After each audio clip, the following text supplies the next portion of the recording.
네, 안녕하세요. 오늘도 여러분들과 함께 시장 이야기 좀 나눠보겠습니다. 오늘 제가 또 크립토 소식들 준비를 했는데 일단은 시세를 먼저 살펴보도록 할게요. 94,000 비트코인 나타나고 있고요. XRP가 크게 하락을 하고 지금 이제 솔라나, 도지코인 많이 좀 하락을 했고 이더리움 쪽도 하락을 했는데 그 ETF 쪽에 관한 승인이 좀 지연된 부분이 있었습니다. 그래서 그거는 제가 이따가 여러분들이랑 같이 좀 나눠 보도록 하고요. 오피셜 트럼프 같은 경우에도 최근에 굉장히 많이 올랐다가 또 13달러로 좀 내려왔어요. 그래서 그래프를 보시면 이게 뭐 트럼프 대통령이 이제 전체 그래프를 볼게요. 일단 출시됐을 때 가장 높았었고 트럼프 대통령이 이제 많이 보유한 220 명과 만찬을 하겠다 그런 얘기가 나오면서 한 달 기준으로 보면 요만큼 또 올라주는 모습들 이렇게 보여졌고 그리고 나서 다시금 하락을 하는데 이제 트럼프 대통령이 최대 보유자 상위 4 명한테 그 시계를 준다고 해요. 그래서 그 시계가 전 세계적으로 한 70 몇 개밖에 없는 시계인데 제가 정확히 이름이 기억이 안 나는데 그 시계를 4 명한테 나눠 줄 거고 본인도 하나를 가지고 있다고 그런 이야기가 오늘 또 나왔는데 그럼에도 불구하고 시장에서는 그 상승이 나와주지 않는 모습들이 좀 확인이 됐습니다. 체크를 해 보시고요. 오늘 이제 뉴스는 이제 첫 번째 뉴스는 이제 트럼프가 소셜 미디어 오피셜 트럼프를 많이 활용을 하잖아요. 근데 거기 그 오피셜 트럼프가 아니라 트루스 소셜 고 SNS 자체도 이 트럼프 대통령이 대주주로 있는 그런 회사에서 만든 겁니다. 근데 이제 트럼프 대통령이 그 트루스 소셜의 암호화폐 토큰을 출시하겠다 이런 얘기가 또 나와요. 그래서 그 오피셜 트럼프 코인이랑은 또 별개로 보셔야 되는 건데 그런 이야기가 나오고 있다 보니까 요 부분에 관해서 또 시장 논란이 조금은 있다. 그렇게 좀 생각을 해 보시면 좋을 것 같고요.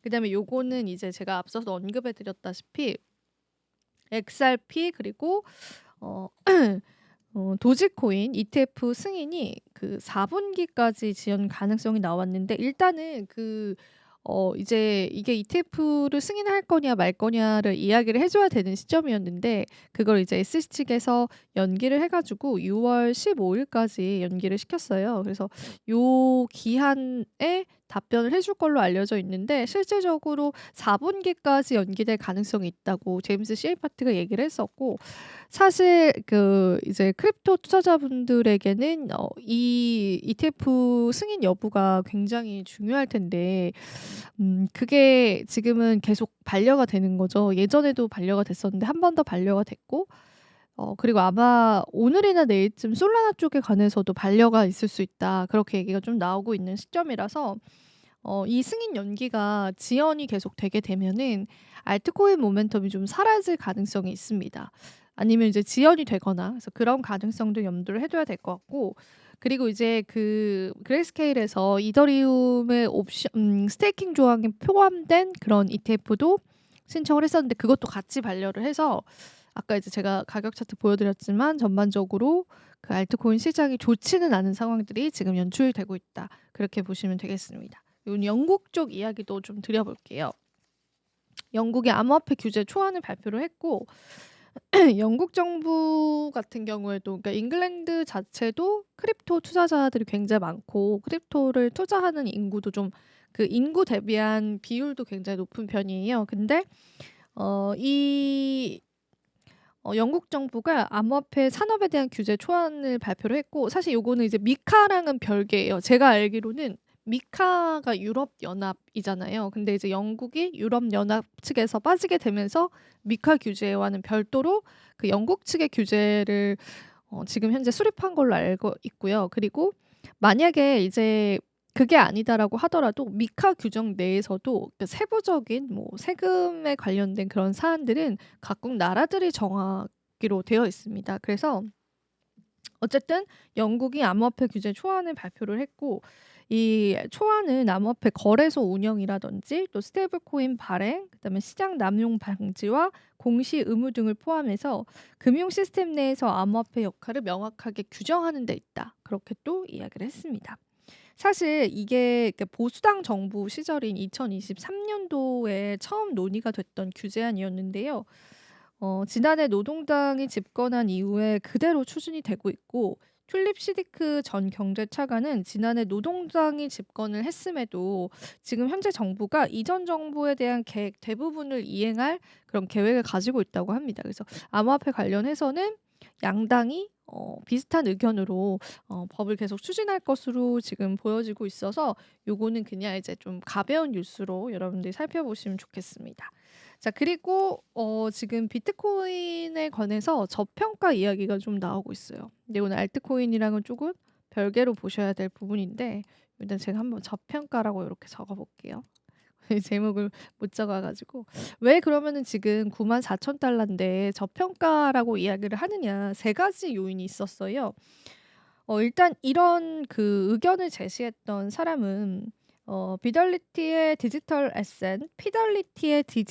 에셋 같은 경우가 이 비트코인이 저평가 상태에 있고 중기적으로 굉장히 긍정적일 것이다, 그렇게 내다보고 있는데요. 어, 이 비트코인의 시가총액 대비해서 채굴 난이도라고 하죠. 해스레이트를 계산한 비트코인 야드 지수라는 게 있습니다. 근데 그 야드 지수가 이 굉장히 지금 현재 비트코인이 상대적으로 저렴하다라는 걸 나타내고 있다고 해요. 사실 우리가 해시레이트 차트도 온체인 지표로 많이 활용을 하는데, 최근에는 비트코인 채굴량의 90% 이상이 이미 채굴이 된 상황이라서 요 해시레이트 차트를 안 믿으시는 그런 이제 전문가들도 있더라고요. 근데 그래도 우리가 그간 많이 활용을 했던 차트였죠. 근데 여기서 파생되어진 그 해시레이트를 비트코인 시가총액 대비해서 계산했었던 야드스틱 지수를 인용해서 이 지수의 하락이 일어났고, 그게 상대적으로 비트코인이 좀 저렴하다라는 뜻이다, 그런 얘기를 했고요. 그리고 일단 아이쉐어스 그 비트코인 ETF 쪽으로의 그 유입이 최근에 굉장히 좀 강했습니다. 왜냐하면은 이제 블랙록의 이제 비트코인 ETF 트러스트가 2025년 4월 28일 하루 동안 9억 7,090만 달러, 하나로 따지자면은 이제 1조가 넘는 금액이 입금이 된 거예요. 그 유입이 된 거예요. 근데 그 수치 자체가, 우리가 이제 비트코인 ETF가 작년 1월에 출범이 됐잖아요. 그 1월 출범 이후에 두 번째로 큰 일일 순유입량이라고 합니다. 그래서 IBIT가 굉장히 다른 경쟁사 대비해서도 많은 자금이 모이고 있는데, 최근에도 이쪽으로 수급이 들어왔다고 하는 거죠. 그래서 그거 대비해서도 저평가다, 그런 분석들 나오고요. 그리고 그 졸트 보고서가 이제 미국에 나왔습니다. 이게 민간 고용 보고서인데요. 지금 이제 사실 이제 졸트 보고서 자체 예측치가 748만 개였어요. 근데 이게 고용 비공개 일자리 보고서거든요. 근데 이게 굉장히 그보다 더 하회한 수치를 나타내면서 노동시장 냉각에 관해서 이야기를 했습니다. 근데 되게 아이러니한 게, 트럼프 대통령은 여러 가지 정책을 하면서 미국의 일자리를 늘리겠다, 이런 이야기를 하고 있지만, 실질적으로 인플레이션 우려감이 있고 상승 우려감이 있고, 그다음에 노동 지표도 좀 좋지 않게 나왔어요.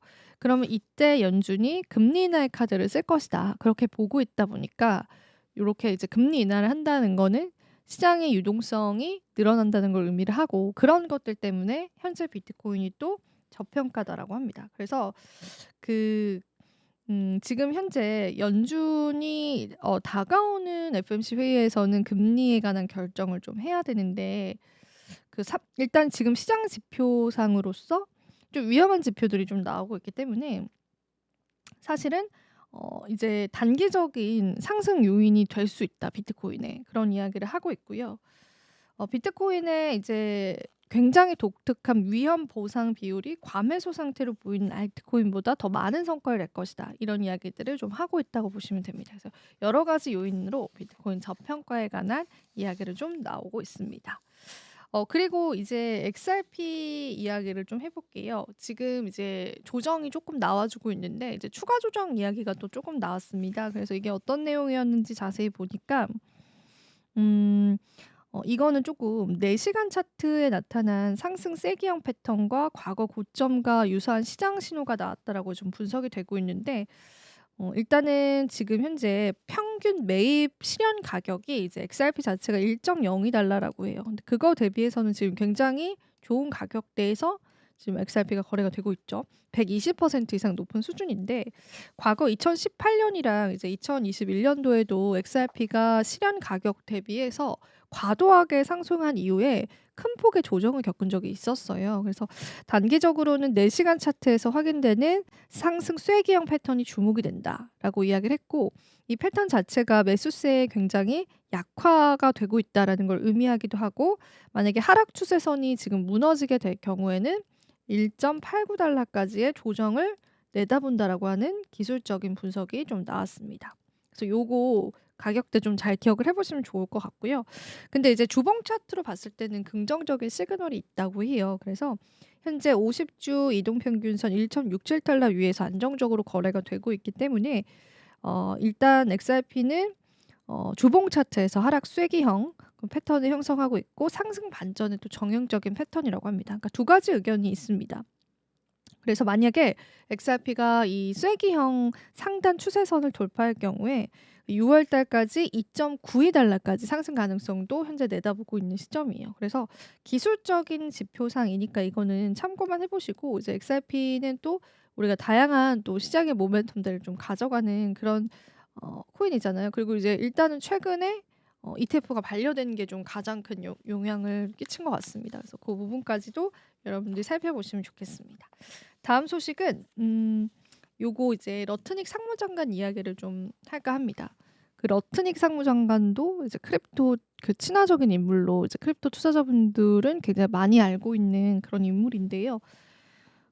일단 하워드 러트닉 상무장관이 상호 관세 협상에서 한 국가와 합의를 완료했다, 그렇게 이야기를 했어요. 근데 이 해당 국가가 어떤 국가인지를 공개를 하진 않았고, 지금 유럽 측이랑도 추가 회의를 했고, 일본 측이랑도 했고, 그리고 국내랑 우리나라랑도 했잖아요. 그래서 근데 아마 우리나라는 지금 컨트롤 타워 부재이기 때문에 우리나라랑은 아니지 않을까, 그러면서 이제 다른 국들이 좀 거론이 되고 있는데, CNBC랑 인터뷰를 했습니다. CNBC랑 인터뷰를 하면서 상호관세 유예 이후에 국가별 합의 발표 시기에 대해서 질문을 받고, 이미 이제 협상이 완료된 합의가 한 건이 있다. 그래서 해당 국가의 총리와 의회의 승인을 기다려야 된다라고 이야기를 했고, 어떤 나라인지는 말하지 않겠다, 그렇게 얘기를 했습니다. 러트닉은 일단은 그 여러 가지 질문을 받은 걸로 알려져 있는데요. 만약에 이 10%의 관세 정도라면은 미국 물가에는 크게 영향을 주지는 않을 것이다, 그렇게 또 이야기를 했어요. 그리고 이제 이 망고나 카카오 같은 미국 내에서 생산되지 않는 그런 상품만 영향을 받을 것이다. 그러니까 이런 얘기죠. 미국에서 생산되지 않는 원산지 제외하고는 미국에 와서 생산을 해라, 그런 이야기를 좀 돌려서 이야기한 것 같아요. 그러니까 트럼프 대통령과 같은 기조를 바라보고 있다고 보시면 되죠. 그리고 이제 스콧 베센트라고 하는 재무장관도 굉장히 이제 최근에 금융시장에서 거론이 많이 되는 인물 중에 하나입니다. 근데 이 스콧 베센트가 중국과의 협상을 담당을 하고 있고, 나는 다른 이제 나라들과의 협상을 담당을 하고 있다, 지금 이제 사진에 보이는 요 인물이거든요. 그렇게 이야기를 했고, 중국과의 협상도 굉장히 유의미한 결과를 이뤄낼 것이다. 그래서 자신은 세계 다른 지역과의 무역 합의를 다루는 역할에 좀 집중을 하고 있다, 그렇게 또 언급을 했습니다.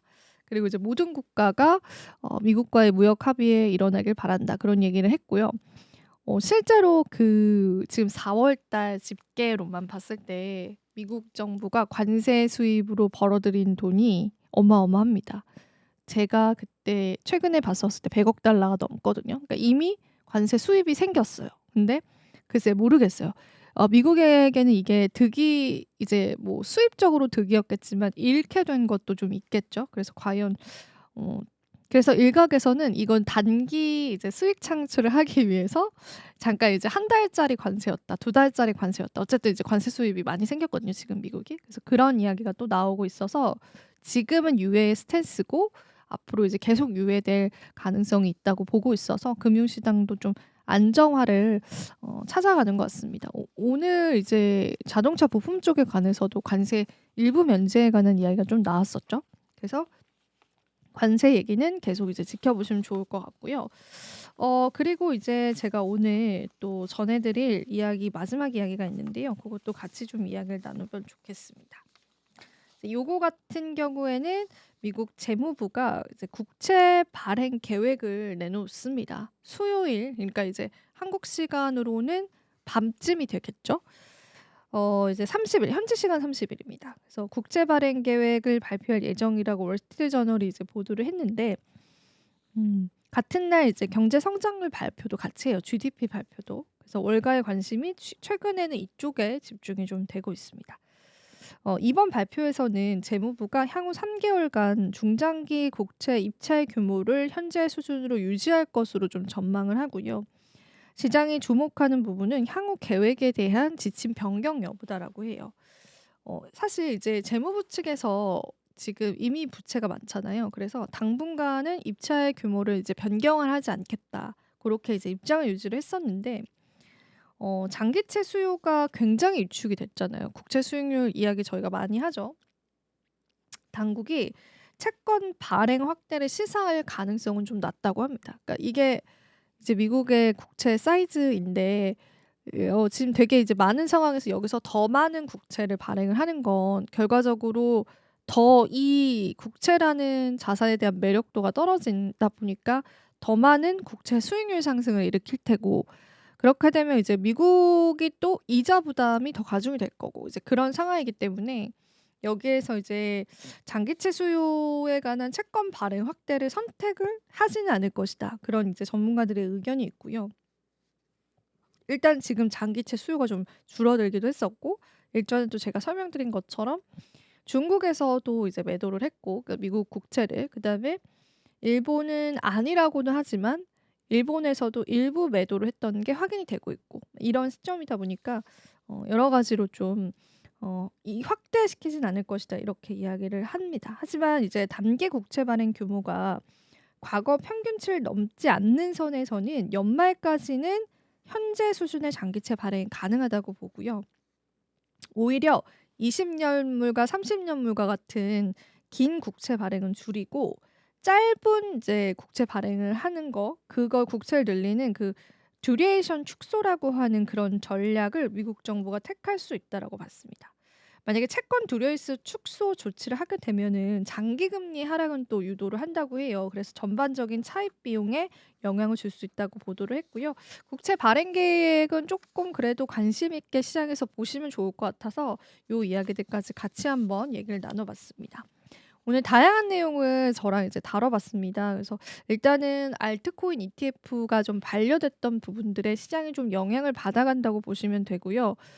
그리고 이제 6월 달에 그때 이제 이야기를 해주기로 했으니까 그때 흐름들 보셔야 될 것 같고, 추가적으로 이제 솔라나 쪽에 관한 반려 이야기도 나올 수 있다라는 거, 그리고 그 스테이킹 조항이 포함된 이더리움 쪽도 반려가 낮다라는 부분들이랑, 그 다음에 이제 또 우리가 관세에 관한 이제 US 스탠스, 추가적으로 국채 발행 계획들까지도 같이 좀 살펴봤는데요.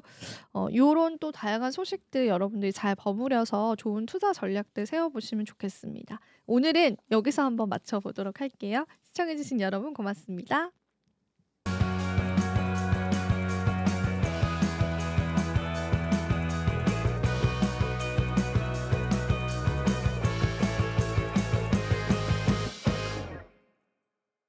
시청자 여러분 안녕하십니까? 국내외 주요 소식 전해드리는 모두의 증시 고유림입니다. 첫 번째 뉴스입니다. 비인텔 출신 CEO가 취임한 직후 인텔이 파운드리 전략에 대전환을 예고했습니다. 글로벌 반도체 업계를 긴장시키는 행보의 주인공은 신임 CEO 리부탄입니다. 탄 CEO는 최근 실적 발표회에서 대만 TSMC와 직접 만나 협력 방안을 논의했다고 공개적으로 밝혔습니다. 이는 인텔이 내부 생산 중심의 순혈주의를 넘어 경쟁사와의 협업까지 모색하는 새로운 패러다임 전환으로 해석됩니다. 탄 CEO는 TSMC는 분명 우리의 훌륭한 파트너라며 적시에 성능과 전력 효율을 충족하는 것이 가장 중요하다, 균형 있게 접근하겠다고 밝혔습니다. 이는 자체 생산 고수에서 벗어나 삼성전자 등 외부 파운드리와의 협업도 열어두겠다는 뜻입니다. 인텔은 30일 열리는 인텔 파운드리 다이렉트 커넥트 행사에서 탄 CEO가 내놓을 새로운 전략을 공식화할 예정입니다. 시장은 이 행사를 통해 인텔의 외부 위탁 생산 확대, 첨단 패키징 연합, 전략적 제휴 가능성 등을 가늠할 것으로 보입니다. 실제로 인텔은 차세대 CPU 노바레이크 시리즈에 대해 TSMC와 내부 파운드리 양산 병행을 공식화했습니다. 미셸 존스턴 홀트하우스 제품 부문 CEO도 TSMC, 삼성, 인텔에서 제품을 생산하고 있다며 글로벌 생산망 다변화를 강조했습니다. 최근 미국 정부가 자국 내 반도체 생산을 장려하며 인텔은 TSMC, 삼성 등과 협업을 통해 첨단 공정과 공급망 안정성을 동시에 확보하려는 전략을 펴고 있습니다. 다만 이 같은 협업 확대가 삼성전자 입장에서는 위기 요인이 될 수 있다는 분석도 나옵니다. 인텔이 미국 내 고성능 컴퓨팅 및 AI 반도체 수요의 핵심 수혜자로 부상할 가능성이 높기 때문입니다. 비록 인텔의 파운드리 부문은 아직 적자를 보고 있지만 미국 중심의 반도체 연합 형성과 인텔의 자국 기업 이미지는 분명 경쟁력입니다. 삼성전자도 이에 대응해 오는 6월 실리콘밸리에서 SAFE 포럼을 개최해 글로벌 고객과 파트너사들과의 관계 강화에 나섭니다. 이 포럼은 삼성의 첨단 파운드리 기술, 고객 맞춤형 패키징 솔루션 등을 공유하는 자리로 삼성전자 역시 자체 기술 내실화와 미국 내 존재감 강화를 겨냥하고 있습니다. 업계 관계자는 인텔이 경쟁사 TSMC, 삼성과 협업하겠다고 하는 건 이례적일 뿐만 아니라 매우 전략적인 행보라며 글로벌 파운드리 지형이 바뀌는 변곡점이 될 수 있다고 평가했습니다.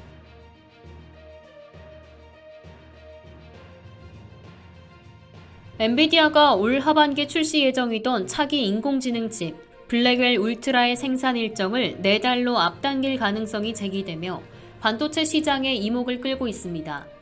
이 같은 결정은 미국 정부의 대중 수출 통제와 관련이 있는 것으로 보이며 엔비디아는 매출 타격을 최소화하기 위해 제품 출시 일정을 서두르는 것으로 분석됩니다. 엔비디아의 블랙웰 울트라는 초고속 추론과 초거대 AI 모델 학습을 지원하는 차세대 AI 칩으로 기존의 B200 모델에 비해 연산 성능이 50% 향상되고 AI 추론 비용은 3배 절감되는 것으로 알려졌습니다. 하지만 미국 정부가 엔비디아의 중국 시장 대상 AI 칩 H20 수출을 통제하며 예상보다 빠르게 차세대 칩을 내놓아야 할 필요성이 커졌습니다. 블랙웰 울트라에는 5세대 고대역폭 메모리가 탑재되어 한국의 메모리 반도체 업계에도 이에 큰 관심을 두고 있습니다. 특히 삼성전자와 SK하이닉스의 실적에 중대한 영향을 미칠 것으로 예상됩니다. 현재 삼성전자는 HBM3 12단 퀄 테스트를 통과하지 못한 상태로 블랙웰 울트라의 출시 일정이 앞당겨지면 초도물량 공급에 차질이 있을 수 있다는 우려가 나오고 있습니다. 반면 SK하이닉스는 이미 HBM3 12단을 대량 공급하고 있어 이번 블랙웰 울트라의 출시 시기에 따른 수혜를 볼 가능성이 높습니다. 특히 미국 마이크론도 SK하이닉스에 이어 HBM3 12단을 공급하기 시작하며 블랙웰 시리즈의 수요 증가에 발맞춰 시장에서 매출 성장을 이끌 전망입니다. 업계 관계자는 미국의 통제가 강화될수록 엔비디아는 차기 제품 출시를 서두를 것이라며 엔비디아 공급망에 포함되지 못한 삼성전자는 이번 기회에 더욱 조급해질 수 있다고 전했습니다. 이번 블랙웰 울트라의 조기 출시와 관련된 결정은 엔비디아의 글로벌 반도체 시장에서의 경쟁력과 한국 메모리 반도체 업체들의 실적에 큰 영향을 미칠 것으로 보입니다.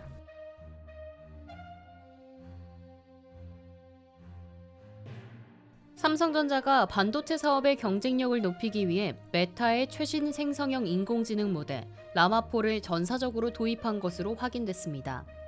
업계에 따르면 삼성전자의 반도체 부문을 맡고 있는 디바이스 솔루션 부문은 이달 중 메타가 개발한 라마4를 사내 어시스턴트 프로그램에 통합하며 임직원들이 실제 반도체 설계와 제조 공정 업무에 활용할 수 있도록 지원하고 있습니다.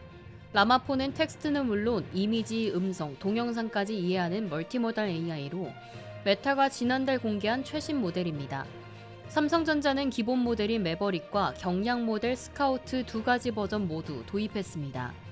특히 주목할 만한 점은 외부 클라우드가 아닌 사내 전용 서버를 활용한 온프레미스 방식으로 구축했다는 점입니다.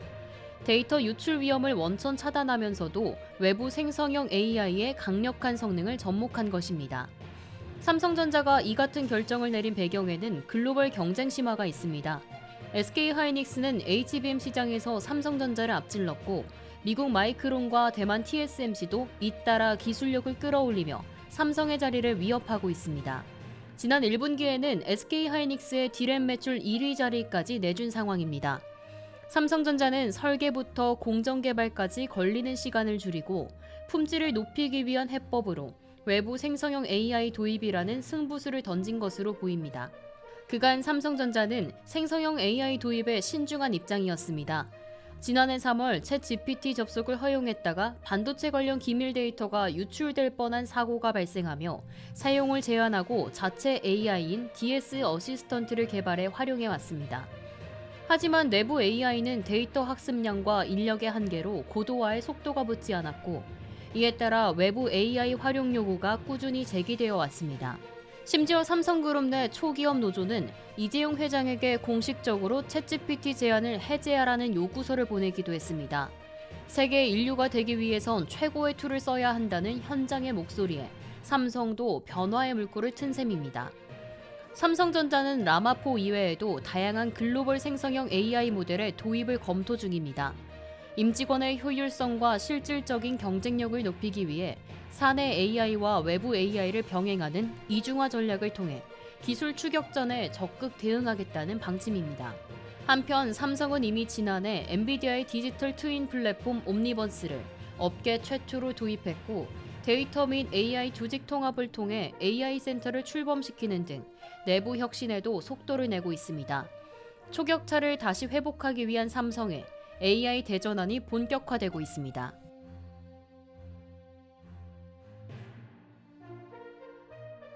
삼성전자의 낸드 플래시 사업이 위기 국면에 접어든 것으로 보입니다.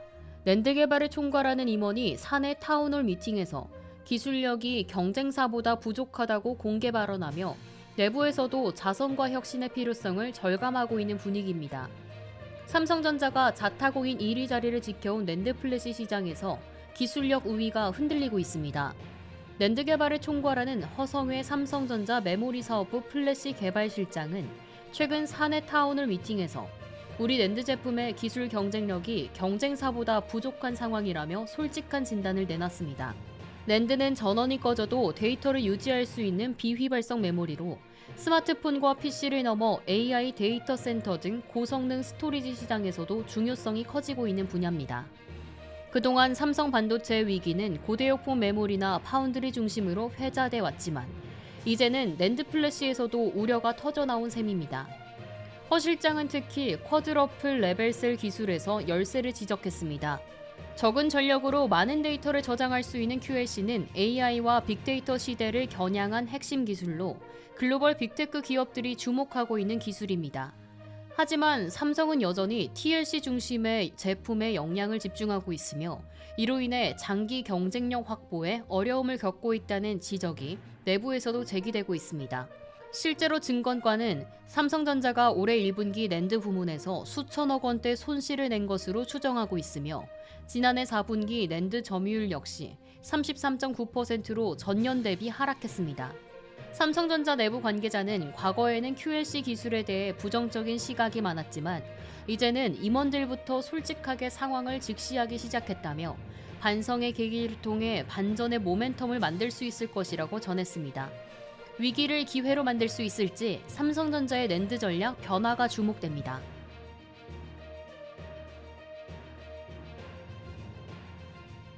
삼성전자가 올해 1분기 반도체 실적을 발표했습니다.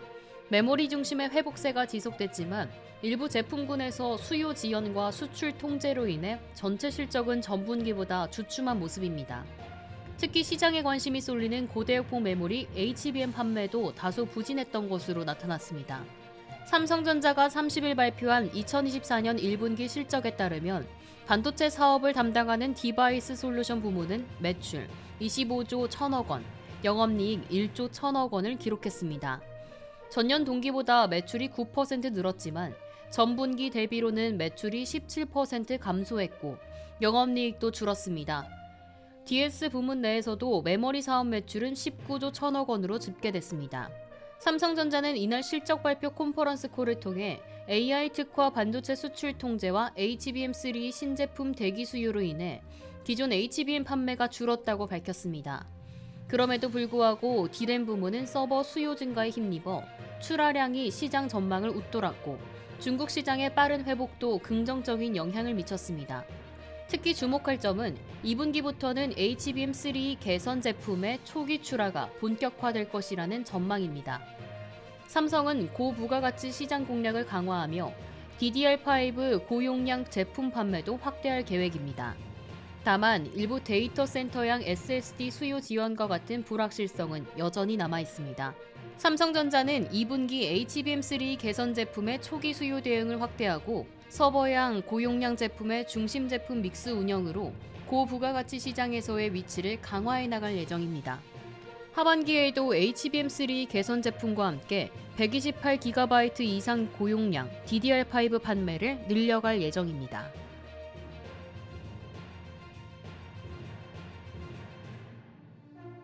삼성전자가 최첨단 2나노미터 반도체 생산을 앞두고 글로벌 반도체 설계 1위 기업 퀄컴의 주문을 수주할 가능성이 커졌습니다. 업계에 따르면 삼성전자는 최근 퀄컴과 2나노 모바일 애플리케이션 프로세서 생산에 대한 협의를 진행 중이며 이르면 내년 상반기부터 본격적인 생산에 들어갈 예정입니다. 이번 수주는 삼성전자의 파운드리 사업에 모처럼의 훈풍이 들 수 있다는 신호탄으로 해석됩니다. 퀄컴은 삼성전자의 오랜 고객이었지만 2022년 하반기 이후 최첨단 칩 생산을 대만 TSMC에 전적으로 맡기며 관계가 소원해졌습니다. 당시 삼성의 4나노 공정에서 수율 문제가 불거졌고 이후 세계 최초 3나노 공정 양산이라는 이정표도 고객 확보라는 실질적 성과로는 이어지지 못했습니다. 하지만 퀄컴이 다시 삼성의 손을 잡은 것은 기술력 회복의 상징으로 받아들여지고 있습니다. 양측이 논의 중인 칩은 스냅드래곤 8 엘리트 2세대 제품으로 스마트폰의 두뇌 역할을 하는 핵심 AP입니다. 이 칩은 내년 하반기 삼성 갤럭시 스마트폰에 탑재될 가능성이 크며 연내 설계를 마무리하고 내년 1분기부터는 웨이퍼 투입에 들어갈 계획입니다. 생산은 경기도 화성의 최첨단 라인인 S3 라인에서 진행될 예정이며 초기 물량은 월 1000장 내외로 추산됩니다. 이는 삼성의 전체 2나노 생산 능력의 약 15%에 해당하는 규모로 대량 수준은 아니지만 기술력 회복의 신호로는 충분한 의미가 있습니다. 이번 수주가 더욱 주목받는 이유는 퀄컴과의 재결합이 다른 글로벌 빅테크 기업들의 추가 수주로 이어질 수 있는 가능성을 열기 때문입니다. 삼성은 이미 퀄컴의 4나노 칩을 활용한 확장현실 헤드셋, 프로젝트 무한용 칩도 생산하며 협력의 폭을 넓히고 있습니다. 업계에서는 자율주행 칩 수요가 높은 글로벌 완성차 업체들과의 협력 가능성도 조심스럽게 거론하고 있습니다. 물론 수익성 회복을 논하기에는 아직 이릅니다. 삼성전자의 파운드리 부문은 올해 1분기만 해도 약 2조 원의 적자를 기록했으며 시장 점유율에서 TSMC와의 격차는 60%포인트 이상으로 벌어져 있습니다. 그러나 퀄컴이라는 상징적인 고객의 복귀는 내부 사기 진작은 물론 향후 글로벌 마케팅에서 결정적인 무기가 될 수 있다는 분석입니다. 삼성전자는 이번 퀄컴 수주와 관련해 고객사 수주 여부는 확인해 줄 수 없다고 밝혔습니다. 하지만 업계는 이번 협상을 삼성 파운드리의 턴어라운드 신호탄으로 주목하고 있습니다.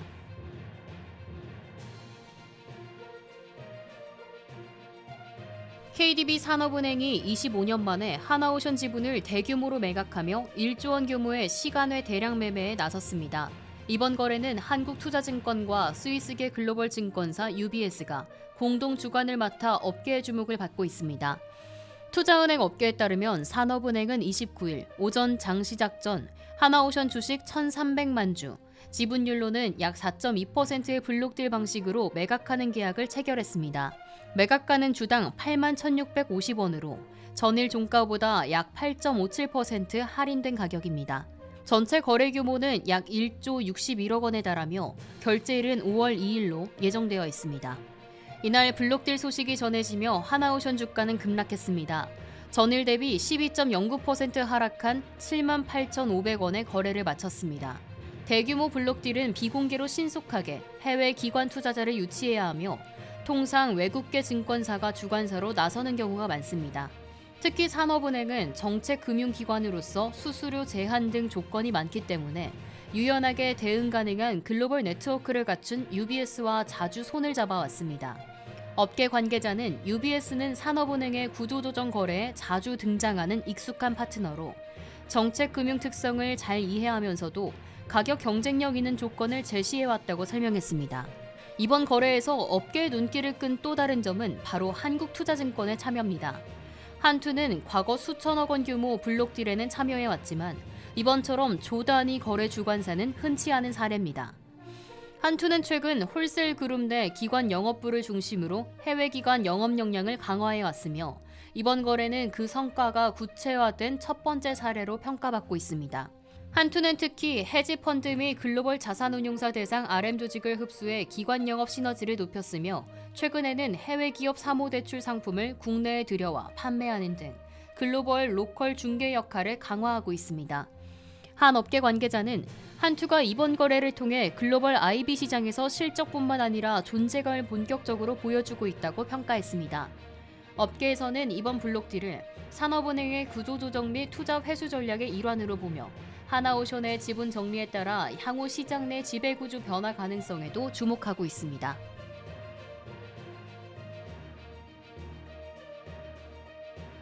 대한민국 조선업계가 글로벌 해운업계를 뒤흔들고 있습니다.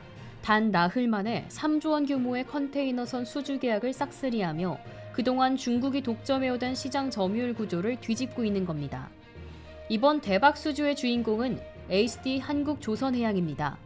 지난 28일 HD 한국조선해양은 오세아니아 선사와 총 18척의 컨테이너선 건조 계약을 체결했습니다. 발주사는 그리스 국적의 해운사 캐피털 마리타임으로 알려졌습니다. 계약 규모는 무려 2조 5,354억 원에 달합니다. 여기에 삼성중공업도 같은 날 2척 5,619억 원 규모의 컨테이너선 수주 계약을 따냈습니다. 선주는 대만의 완하이 라인으로 추정되고 있습니다. 특히 이번 수주는 규모와 물량은 물론 의미도 남다릅니다. 최근 미국 정부가 중국산 선박의 입항 수수료 부과 조치를 공식화하며 글로벌 해운사들이 중국 조선소를 기피하고 있는 상황입니다. 이로 인해 한국 조선업체들의 수주가 몰리는 반사이익이 본격화되고 있는 것입니다. 미국은 오는 10월 14일부터 중국 기업이 보유하거나 건조한 선박의 입항 시 톤당 최대 $50의 수수료를 부과할 예정입니다. 중국산 선박을 운용하는 다른 국가 기업도 예외가 아닙니다. 톤당 $18 또는 컨테이너당 $120의 추가 요금을 부담하게 됩니다. 이 같은 조치 이후 한국 조선소의 시장 점유율은 급상승하고 있습니다. 영국 조선 해운 분석기관 클락슨 리서치에 따르면 한국의 올해 컨테이너선 수주 점유율은 38.2%로 급증했습니다. 지난해 11.4%에서 무려 27%포인트 이상 오른 것입니다. 반면 중국은 86.6%에서 51.2%로 급락했습니다. 특히 중소형 컨테이너선 시장에서 한국 조선소들의 약진이 두드러지고 있습니다. HD 현대미포는 전 세계에서 발주된 33척의 피더 컨테이너선 중 절반에 가까운 16척을 수주했고 시장 점유율 1위를 기록했습니다. 한편 조선 3사는 이미 실적 호조를 체감하고 있습니다. HD 한국조선해양은 1분기 매출 6조 7,717억 원, 영업이익 8,592억 원으로 전년 대비 436.3% 급증했고 하나오션은 매출 3조 1,431억 원, 영업이익은 2,586억 원으로 무려 388.8%의 성장률을 기록했습니다. 삼성중공업 역시 영업이익 1,231억 원, 전년 대비 58% 증가했습니다. 업계는 이러한 흐름이 미국발 수주 확대, 고환율, 고부가가치 선박 중심의 수익 구조와 맞물려 당분간 계속될 것으로 전망되고 있습니다.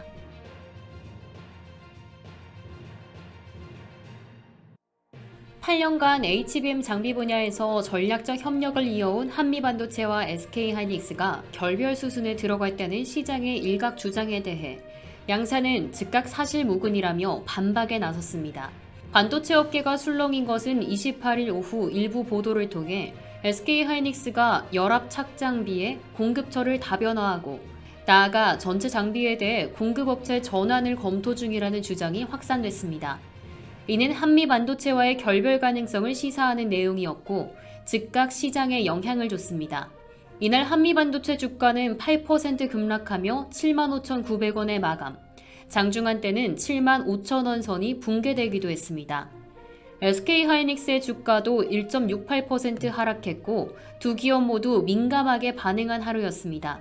논란의 중심에는 최근 SK하이닉스가 한미반도체가 독점 공급해오던 TC 본더를 한화세미텍에서 추가 도입하기로 결정한 사실이었습니다. 공급 수량은 총 12대, 420억 원 규모로 한미 반도체의 공급가보다 높은 가격이라는 점도 눈길을 끌었습니다. 이후 한미 반도체는 HBM용 TC 본더 납품가 인상 요구와 함께 그간 무료로 운영해온 첨담 AES팀을 유료화하겠다는 입장을 밝혀 갈등의 골이 깊어졌다는 해석도 나왔습니다. 이에 따라 일부 시장 관계자들은 SK하이닉스가 한미 반도체와의 거래를 전면 재검토 중이라며 양사 결별 가능성을 거론했습니다. 하지만 이날 양사는 즉각 해명에 나섰습니다. 한미 반도체와 SK하이닉스는 각각 공급 관계에 이상이 없다며 결별설은 전혀 사실이 아니라고 선을 그었습니다. TC 본더 이외 장비에 대한 공급 다변화 검토도 사실무근이라는 입장입니다. 한미 반도체는 지난 2017년 SK하이닉스와 함께 HBM용 TC 본더 장비를 공동 개발하며 파트너십을 구축했습니다. 현재 이 장비는 마이크론을 포함한 글로벌 반도체 기업에도 공급되고 있으며 HBM 시장 확대와 함께 핵심 장비로 자리 잡고 있습니다. 이번 논란은 단일 장비의 공급 다변화가 곧 전체 협력 관계 종료를 의미하지 않음을 다시 한번 보여주는 사례가 될 전망입니다. 다만 가격 인상, AES 체계 변화 등으로 불거진 갈등이 장기적으로 어떤 영향을 미칠지는 여전히 업계의 관심사입니다.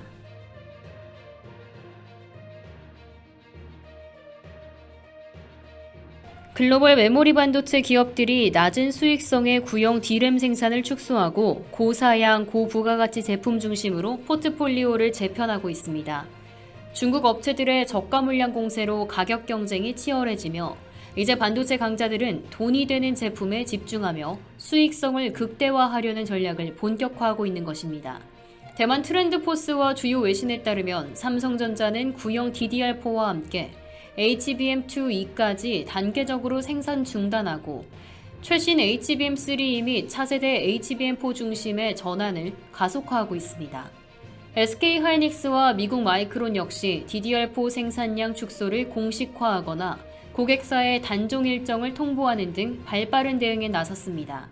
현재 주력으로 떠오르는 제품은 DDR5, HBM3E, 그리고 일부 기업은 이미 HBM4 양산 준비에 들어간 상태입니다. 삼성전자는 올해 초 실적 컨퍼런스 콜에서 DDR4와 LPDDR4의 매출 비중을 한 자릿수까지 축소할 것이라며 대신 HBM, GDDR7, LPDDR5 등 고부가 메모리 비중을 확대한다고 밝혔습니다. SK하이닉스도 HBM3E, DDR5 중심의 선단 공정 전환을 앞당긴다고 예고했습니다. 이처럼 구형 D램 단종 기조가 확산되는 이유는 뚜렷합니다. 중국 업체들의 저가 공세로 구형 D램 가격이 바닥을 치고 있기 때문입니다. 실제 DDR4 8GB 제품의 평균 가격은 2018년 8.19달러에서 현재 1.35달러로 83% 폭락했습니다. 여기에 중국 CXMT가 DDR4 생산 확대에 나서면서 가격 하락세는 지속될 전망입니다. 이제는 HBM조차도 구형 제품은 밀려나는 상황입니다. 5년 가까이 시장에 머문 HBM2E는 사실상 단종 수순을 밟고 있으며 SK하이닉스는 수익성이 더 높은 HBM3 12단 제품의 비중을 확대 중입니다. 해당 제품은 기존 8단보다 가격이 50에서 60% 높고 생산 난이도도 높지만 수익성은 탁월합니다. 마이크론은 HBM2E를 건너뛰고 HBM3E로 바로 진입했으며 삼성 역시 HBM4 초기 샘플 출하를 준비하고 있습니다. SK하이닉스는 올해 안에 HBM4 양산 준비를 마무리하고 내년 출하량은 대부분 HBM3 12단과 HBM4가 차지할 것으로 보입니다.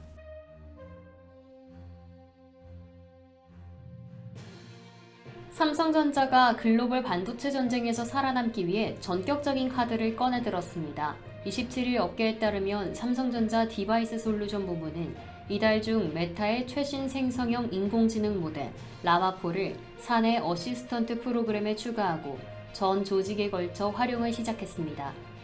기존에는 공정 데이터 유출 우려로 자체 개발한 DS 어시스턴트를 주로 사용해왔지만 경쟁사들의 빠른 기술 추격에 대응하고자 외부 대규모 언어 모델도 도입하기로 결단을 내린 것입니다.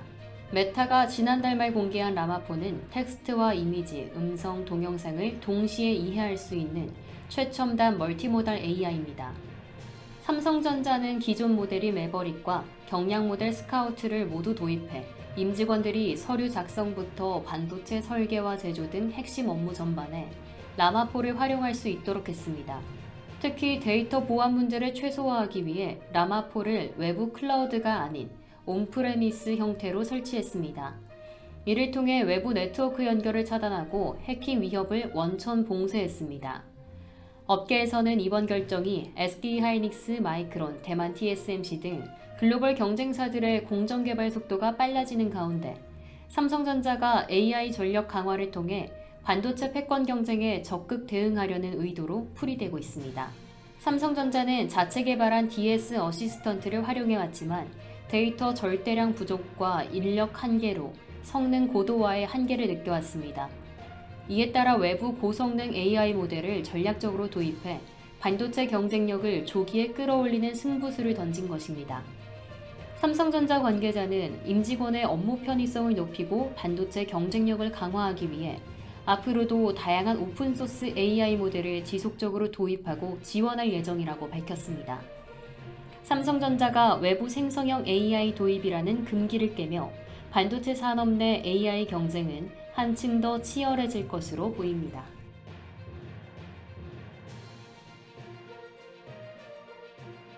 삼성 바이오로직스가 올해 두 번째 대규모 수주 계약을 체결하며 글로벌 바이오 생산 시장에서 압도적인 성장세를 이어가고 있습니다. 삼성 바이오로직스는 28일 공시를 통해 미국 소재 제약사와 약 7,373억 원 규모의 의약품 위탁 생산 계약을 체결했다고 밝혔습니다. 이번 계약은 지난해 매출액 대비 16.21%에 해당하는 규모로 계약 기간은 2031년 12월 31일까지입니다. 고객사 및 제품명은 비밀 유지 조항에 따라 공개되지 않았습니다. 이는 삼성 바이오로직스의 올해 두 번째 수주입니다. 앞서 지난 1월 유럽 소재 제약사와 역대 최대 규모인 2조 747억 원 규모의 초대형 계약을 체결한 바 있습니다.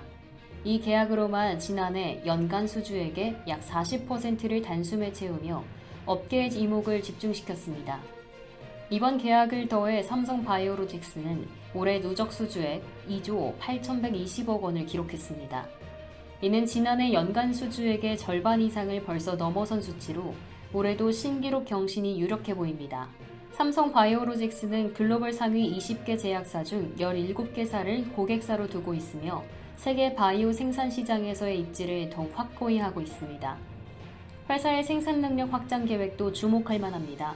현재 가동 중인 5공장에 이어 제2 바이오 캠퍼스를 조성해 2032년까지 5공장과 동일 규모의 생산시설 3개를 추가로 건설할 계획입니다. 8공장까지 완공되면 총 생산 능력은 무려 132만 4천 리터에 달하게 되며 전 세계 바이오 CMO 시장에서 독보적인 경쟁력을 확보할 전망입니다. 삼성 바이오로직스는 창립 9년 만인 2020년에 연매출 1조 원을 돌파했으며 2022년에는 국내 바이오 제약업계 최초로 3조 원, 2024년에는 4조 원을 넘어섰습니다. 올해는 전년 대비 20에서 25% 성장을 예상하며 매출 5조 원 돌파가 기대되고 있습니다. 올해 1분기 이미 연결 기준 매출 1조 2,983억 원, 영업이익 4,867억 원을 기록하며 분기 기준 역대 최고 실적을 달성했습니다. 삼성 바이오로직스의 질주가 어디까지 이어질지 업계의 관심이 집중되고 있습니다.